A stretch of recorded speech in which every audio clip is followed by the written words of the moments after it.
Jack and his co-workers were chatting happily, but he glanced to the side while talking. The smile froze on his face as he stared in disbelief at the scene before him. 10 bloody severed fingers lay on a table at the supermarket entrance. Jack's body began to tremble, and tears streamed down his face at this sudden sight. Neil, standing nearby, recognized the nails on the severed fingers and identified their owner as Anna. Jack couldn't accept that these were Anna's fingers. Just yesterday, she had been right before his eyes. Now he was staring at her fingers. Slowly, his emotions began to settle. Jack's bloodshot eyes revealed how deeply he loved Anna. Her death drove him to want to catch the killer quickly. No one knew who the killer was, and Neil couldn't fathom who would commit such a brutal and psychologically devastating act. Just the night before, a hooded figure in black arrived at the supermarket entrance carrying a black plastic bag. He was arranging some items which turned out to be Anna's severed finger. Unexpectedly, this person was Jack. Earlier, he had wept bitterly over this severed hand. Was it all an act? He wanted to use his exceptional acting skills to avoid suspicion. These were all speculations. The truth was far more complex. The anguish he felt upon seeing the finger was genuine. His affection for Anna was also real. The tenderness revealed in such subtle details couldn't be faked. The day before the finger was discovered,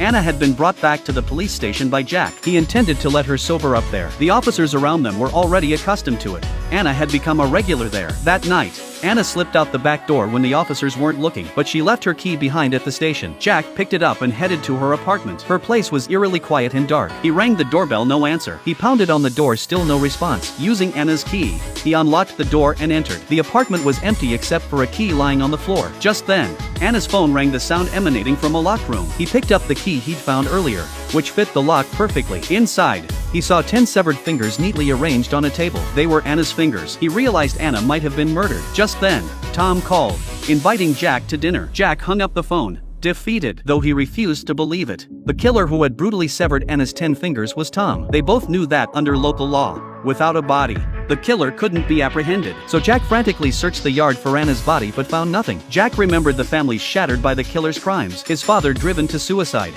his mother driven mad. Jack made a decision. He would make the killer pay, even if it turned him into a monster. He would lurk silently in the shadows, wait for the killer's mistake, strike deadly.